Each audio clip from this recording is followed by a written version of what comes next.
Good morning. নতুন একটা সকাল আর নতুন একটা ব্লগ নিয়ে হাজির হলাম। তো সকালবেলায় ঘুম থেকে উঠে দিদার জন্য বানিয়ে দিয়েছি সিদ্ধ সিদ্ধ ভাত।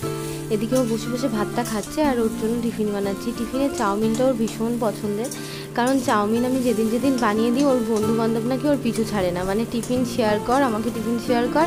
আর সব বন্ধুরাই নাকি বলে তোর মা চাউমিনটা খুব সুন্দর বানায়। তো ওই জন্য প্রত্যেক দিনই চাই আমি যেন ওকে চাউমিন বানিয়ে দিই। যেহেতু ডিম অ্যালাউ নেই, আলু দিয়ে পেঁয়াজ আর তার সাথে একটু সয়া সস আর ভিনিগার দিয়ে প্লেনভাবেই বানাই, তাও বাচ্চা মানুষ তো ওদের ভালোই লাগে। আর এদিকে দেখতে পাচ্ছ উপরে এসেছিলাম দিদিভাইয়ের কাছে, তো দেখছি তৃষা আবার হচ্ছে ডোডোর মানে লোমগুলোকে একটু আঁচড়ে দিচ্ছে। আর ও ব্যথা পাচ্ছে, ধরো সারাদিন তো কুস্তি করে, এদিক ওদিক করে, আর লোমগুলো যেহেতু একটু বড় বড় হয়ে গেছে না, তো ওই জন্য জ্বর জ্বর টাইপের বেড়ে যায়। তো চিরুন দিয়ে আঁচড়াচ্ছে আর কেমন ভ্যাক ভ্যাক ভ্যাক ভ্যাক করছে। দেখো এই ডোডোর লোম আঁচড়াতে গিয়ে কিন্তু আগের দিন ও আবার দাদাকে কামড়ে দিয়েছিল। এখন ডোডো একটু হিংস্র টাইপের হয়ে যাচ্ছে, স্বাভাবিক এটাই, কারণ এখন আস্তে আস্তে বড় হচ্ছে। এখন কিন্তু কেউ কিছু বললে তাকে কামড়ে দিচ্ছে, অবশ্য মানে সবাইকে না, তাই বলে হয়তো ওকে কোনো একটা দোষ করলে বকলে তখন রেগে যাচ্ছে। আর এদিকে দেখতে পাচ্ছ আমি নিচে এসে দুপুরে রান্নাবান্না চাপিয়ে দিয়েছি। আজকে রান্না করব, আলুর তরকারি হবে, তার সাথে একটু ডাল করব আর টক ডাল করব। মানে গরমের মধ্যে টক ডালটাই মনে হচ্ছে না খেয়ে একরকমের শান্তি, তাছাড়া কিছুতেই সেই রকমভাবে একটা শান্তি শান্তি ব্যাপারটা পাওয়া যাচ্ছে না। তো ডালের ঢাকনাটা এদিকে খুঁজে খুঁজে বেড়াচ্ছি, মানে এরকমই হয় আমার এই ডাল ভাতের কোটোর ঢাকনিটা আমি খুঁজে খুঁজে পাই না। ঢাকনিটা যে কোথায় থাকে, ওই জন্য যখনই ধুই একবারে কোটো আর ঢাকনা একসাথে লাগিয়ে রাখি। কোটো আর ঢাকনাটা একসাথে লাগিয়ে রাখলে কোটোর ভিতরটা শোকাতে চায় না, একটা কেমন যেন একটা ঘ্যাপসা ঘ্যাপসা ব্যাপার হয়ে যায়। তো অনেক কষ্টের পরে ডালটাকে খুঁজে পেয়েছিলাম, আর মানে ডাল ভাতের ঢাকনাটাকে খুঁজে পেয়েছিলাম, তারপরে ডালটা সিদ্ধ হয়ে গেছে। আজকে আর আম নেই, ওই জন্য তেঁতুল দিয়ে টক ডাল করলাম, আর তার সাথে করলাম ডিমের অমলেট। গরমে ডিমটা যতটা পারি না খাওয়ারই চেষ্টা করি, কিন্তু আবার দেখবেন নিরামিষ দিনে মানে কিছু একটা না হলে ঠিকঠাক ভালোও লাগে না। আজকে আলুর তরকারিটা স্পেশালি আমার মাথা থেকে, মানে সবজিটা ছিল না ঘরে, তো ওই জন্য আজকে আলুর তরকারি, ডাল আর ডিম ভাজা, মানে ছোটোবেলাকার সকালের খাবারের মতো একটা ব্যাপার। তো এখন যাচ্ছি একটু খাগড়াতে। সত্যি কথা বলতে বহরমপুরের কোনো কিছুই আমি চিনি না, তাই মানে সেই কারণেই আমার সব জায়গাতে যেতে ভীষণ সমস্যা হয়। কেউ যদি আমাকে কোনো অ্যাড্রেস দেয়, সেটাতে ঠিক জায়গায় পৌঁছে যাওয়াটা আমার পক্ষে একটু ডিফিকাল্ট হয়ে যায়। তো কিছু করার নেই, একার জীবন, তোমরা তো জানোই যে তোমাদের দাদাভাই যেহেতু থাকে না, আর বহরমপুরে আমারও কেউ মানে কাউ সঙ্গে নিয়ে যাওয়ার মতো কেউ নেই, ওই জন্য আমারটা তো আমাকেই করতে হবে না। তো তোমার দাদাভাইয়ের নামে যেহেতু সিমটা ছিল, অনেক প্রবলেম, কোনো মতেই কিছু হলো না। ওরা লাস্ট একটা সলিউশন আমাকে দিল, সেটা এখন কবে করতে পারবো জানি না, কারণ আমার বেশিরভাগ ডকুমেন্টস আমার শ্বশুরবাড়িতে, মানে আমার শ্বশুরবাড়িতেই আমার সব কিছু আছে। তো ওখান থেকে যদি কেউ আসে, ওখান থেকে মোটামুটি ওরা যে ডকুমেন্টসগুলো চেয়েছে সেগুলো যদি আমি ওদেরকে জমা দিতে পারি, তাহলে ওরা সিমটা আমার নামে করে দিতে পারবে। এটাই হয় আর কি, বিয়ের পরে হয় না, বররা একটা সিম দিয়ে দিল, বউরা নিয়ে নিল, আর চেঞ্জ করার প্রয়োজনই মনে করলো না। কারো যদি এরকম হয়ে থাকে অবশ্যই চেঞ্জ করে নিও, মানে বিশেষ করে আমার মতো যাদের বর থাকে না কাছে, তারা অবশ্যই ওইটা চেঞ্জ করে নিজের নামে করে নিও, খুব ভালো, না হলে দেখবে অচল হয়ে পড়বে। তো ওখান থেকে বাড়ি আসলাম, বাড়ি এসে দেখি আমাদের বাড়ির পাশে একটা চড়কের মেলা বসেছে। দিদা তো বায়না করছে, মা চলো চলো, তো আমি বললাম চল একটু দেখে আসি। তো চড়কের গাছটা এতটাই বড়, মানে কোনো মতে আর কি উঠাতে পারছিল না, ক্রেন বলে না, সেই কী বলে এগুলোকে, বুলডোজার তো না, ওটা দিয়ে মানে গাছটাকে বসানোর চেষ্টা করছিল। মেলাতে একটু ভালোভাবে ঘুরে নিলাম, আর এই হয়েছে মেলার ঠাকুর। এটা আগের বছর আমাদের বাড়ির সামনে হয়েছিল, তোমরা যারা আগের বছর ব্লগ দেখেছো জানো, এবার পাঁচিল দিয়ে ঘেরা বলে ওই দিকটা করে হয়েছে। আর মেলা থেকে জিলাপি এনেছিলাম, দিদা একটা প্লেটে করে জিলাপি নিয়ে এসছে, আর ডোডো দেখো কী পরিমাণ অত্যাচার করছে, ওকে খাওয়ার জন্য পুরো হুটোপাটা লাগিয়ে দিয়েছে।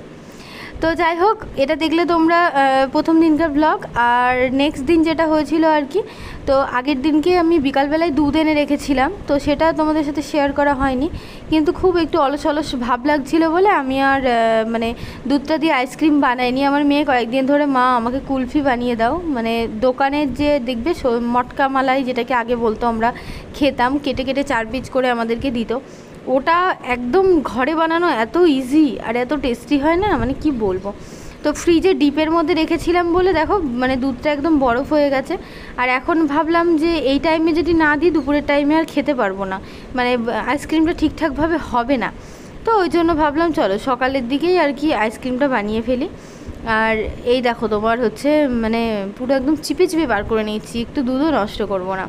পুরো দুধটাকে দেখে মনে হচ্ছে যেন একটা অন্যরকম, দাঁড়াও দেখাই, এই দেখো পুরো একদম জমে বরফ হয়ে গেছে। এবার গ্যাসটাকে নিচে ধরিয়ে দিয়েছি, আস্তে আস্তে পুরো এটা গোলা হয়ে লিকুইড হয়ে যাবে। এটা করতে মোটামুটি আমার 30 থেকে 40 মিনিট টাইম লাগবে। এখন কন্টিনিউ 30 থেকে 40 মিনিট আমাকে এখানেই বসে থাকতে হবে, কারণ এখান থেকে উঠে যদি আমি ওইদিকে যাই না, সঙ্গে সঙ্গে এই দুধটা দেখতে পাচ্ছ উতলে যাবে, আর অনেকটা দুধ নষ্টও হয়ে যাবে, পুড়ে পুড়ে যাবে। তো যতটা পরিমাণ পারবো এখানেই থাকার চেষ্টা করব। আর এটা নাড়তে যে কী ভালো লাগছে না, মানে মনে হচ্ছে একদম সে কি বলবো আর কি, দইয়ের মতো ভাব হয়ে গেছে। দেখো একদম থকথকে টাইপের হয়ে গেছে। তো যেহেতু নিচে এবার আগুনটা পাচ্ছে, আস্তে আস্তে দেখো গলতে লেগে গেছে। তো এই 500 যেহেতু এখানে 1 কেজি দুধ ছিল, 1 কেজি দুধটাকে জাল দিয়ে আমাকে মোটামুটি 400 গ্রাম দুধ করতে হবে।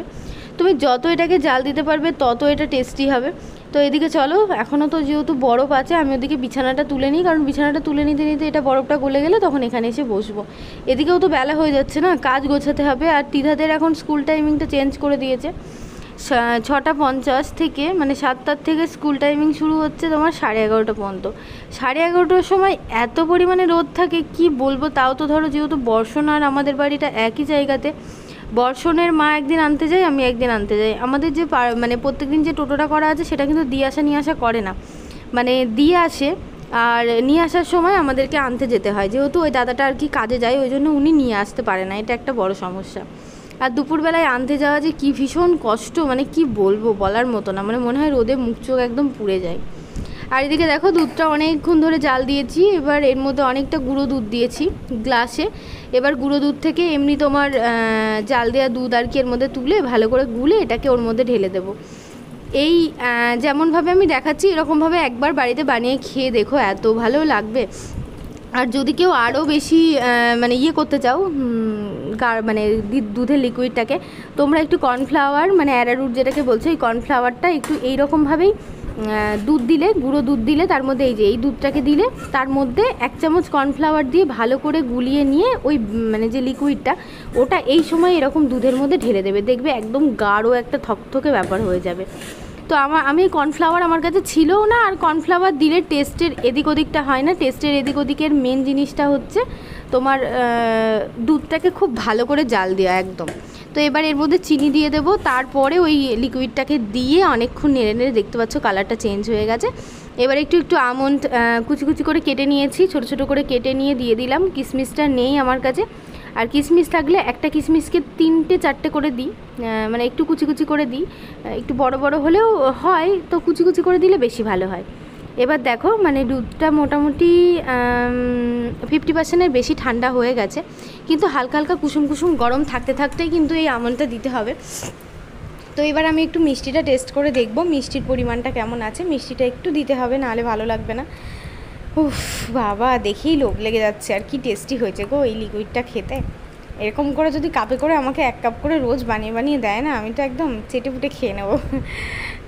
আর এইগুলো যদি ছোটো ছোটো ওই মটকা, দোকানের যে মটকা বানানোর যে জিনিসগুলো হয়, ওগুলো যদি তোমার কাছে থাকে, তাহলে ওগুলো দিয়েও কিন্তু তুমি বানিয়ে ফ্রিজে রেখে দিলে, একবারে যদি 10-15টা বানিয়ে রেখে দাও, প্রত্যেক দিন খেতে পারবে। তো আমার কাছে যেহেতু ওগুলো নেই, আমার কাছে যে আইসক্রিমের মানে ইয়েটা আছে, ওটাতেই আমি এখানে 3টে আইসক্রিম জমাতে দিয়ে দিলাম। 3টের মধ্যে 2টো হচ্ছে আমার মেয়ের আর একটা হচ্ছে আমার। আর বাটিতে দিলে, বাটিতে যেটুকুনি আছে দিলে আর একটা কি 2টো হয়ে যেত, কিন্তু ওটা আর আমি দেবো না। ওটা দেবো না বলতে, ওটা বাটিতেই ওরমভাবে রেখে দেবো। ওটাকে ছুরি দিয়ে যখন ওটা হয়ে যাবে, ওটাকে সুন্দর করে টুকরো টুকরো করে কেটে বাটি করে চামচে করে খাওয়া হবে, ওটাও বেশ ভালো লাগে। তো এই দেখো, প্রথমে 2টো দিয়েছিলাম, এবার একটা দিয়ে দিলাম। এটা মোটামুটি তোমার আজকের দিনটা সারাদিন থাকলে, বাটিরটা কি বলো তো, এইটা হতে টাইম লাগবে, কিন্তু বাটিরটা হতে খুব একটা বেশি টাইম লাগবে না। বাটিরটা মোটামুটি 2 ঘন্টা থেকে 3 ঘন্টার মধ্যে হয়ে যাবে, মানে আমার মেয়ে আস্তে আস্তে হয়ে যাবে। আর এই তোমার এই যেগুলো আইসক্রিম মেকারে দিয়েছি, এগুলো হতে তোমার অনেকটা টাইম লাগবে। তো এইগুলো যদি আজকে না খায় তখন কালকে খাবে। আর এই দেখো, এই যে এইটা হতে বেশি টাইম লাগবে না। এটা যেহেতু একদম বাটির নিচের দিকে চলে গেছে, আর এটা যদি আমি ডিপের মধ্যে ঢুকিয়ে দিই না, 2 ঘন্টাও লাগবে না, এটা পুরো জমে শক্ত হয়ে যাবে। তো চলো ডিপ ফ্রিজে দিয়ে দিলাম। আর ওই যে লোভ সামলাতে পারছিলাম না, আবার হাতা করে 1 হাতা বার করে নিলাম। ওটা খাওয়ার জন্যই আমার একদম বাচ্চাদের মতো লোভ লেগে যাচ্ছে। তো কিচেনে এসেছি, বাসনটা ধোয়া হয়নি। আর যেহেতু কিচেনের জানলাটা খোলা একটু অসুবিধা হয়ে যায়। এই দেখো কত দুধ পড়ে গেছে, তোমাদেরকে বলছিলাম না যে দুধ ফেলবো না, সব সময় বসে থাকবো। একটুখানি ওদিকে গেছিলাম কাজ করতে, ব্যাস দুধটা উতলে পড়ে গেছে। তো কি আর করা যাবে। এবার ভালো করে একটু শানটাকে কসব্রাইট দিয়ে বাসন মাজা সাবান দিয়ে একটু ভালো করে ঘষে ধুয়ে মুছে একটু পরিষ্কার করে নিই। সারাদিন এই কাজগুলো থাকে, এত কাজ করার পরেও যখন কেউ বলে যে তোমার কি কাজ, তখন তাকে মনে হয় চুলের মুষ্টিটা ধরে বাড়িতে নিয়ে এসে বলি দেখ আমার কি কাজ আছে, আমার যদি কোনো কাজ নাই থাকে তাহলে আয় তোরাই আমার কাজগুলো করে দেয়। এদিকে ওই দিকের ঘরটা মুছে নিয়েছি, এবার বারান্দাটা মুছে নেব। আর ওই যে দেখতে পাচ্ছ বেসিনের কোনায় জামা কাপড়গুলো রেখে দিয়েছি, ওগুলো এখন আমাকে কাচতে হবে। তো ওই জামা কাপড়গুলো কেচে দিলে মোটামুটি এখন আর আপাতত দুপুরে রান্না ছাড়া আর কাজ নেই। আর আজকে আমি দুপুরে কিছু রান্নাই করব না জানো, আজকে আমার গরমের মধ্যে না কিছু খেতে ইচ্ছা করছে না কিছু বানাতে ইচ্ছা করছে। আর আজকে মাছবালাটাও আসেনি, ভেবেছিলাম মাছবালাটা আসলে মাছের ঝোল ভাত করব। মাছের ঝোল ভাতে দেখবে খুব একটা বেশি ঝামেলা হয় না, কিন্তু মাছবালা যে কখন চলে গেছে আমি খেয়ালই করিনি। তো যাই হোক, আমার ঘর মোছাটা যেহেতু একটু ফসফস করে হয়, ওই জন্য আমি কিন্তু একবার না দুবার না এরকমভাবে তিনবার মুছে নিই, যাতে কোনো দাগ টাগ না থাকে। এই ঘর মোছাটা পুরো বৃথা, মানে একটু পরেই যে আমার মেয়ে আসবে স্নান করে জল পায়ে পায়ে বেরোবে, এ করবে ও করবে, মানে এই ঘর মোছাটা হচ্ছে বাসি ঘর কখনো রাখতে হয় না, প্রত্যেক দিন মুছে নিতে হয়, সেই জন্যই আর কি এই ঘরটা মোছা, তাছাড়া আর কোনো ব্যাপার নেই। আর এদিকে দেখতে পাচ্ছ ফুক করে আমাদের ডোডোবাবু কিন্তু এন্ট্রি করে দিল, মানে ডোডোবাবু এসে এই ছিচকে চোরটা আমার ফ্রিজ থেকে আইসক্রিম বার করে নিয়ে খেয়ে নিয়েছে। এই ছিচকে চোরটা কি সাজা দেওয়া যাবে বলো। তো এখানে 3টে আইসক্রিম বানাতে দিয়েছিলাম, আর এখানে বাটিতে যেটুকুনি অবশিষ্ট বেঁচেছিল সেটুকুনি এর মধ্যে দিয়েছিলাম। আর আমি বাড়ি এসে দেখি ও এখান থেকে নিয়ে জানলাতে গিয়ে লুকিয়ে লুকিয়ে বসে বসে খাচ্ছে ছিচকে চোরটা। দুপুরে আলুর তরকারি ভাত দিয়ে আজকে চালিয়ে দিলাম, কেমন করে বুঝতেই পারছো। তো যাই হোক, আজকের ব্লগটা এখানেই শেষ করছি। সবাই খুব ভালো থেকো, সুস্থ থেকো, সাবধানে থেকো। নেক্সট একটা ভিডিও নিয়ে আবার ফিরে আসবো তোমাদের সামনে। Tata, bye bye, love you.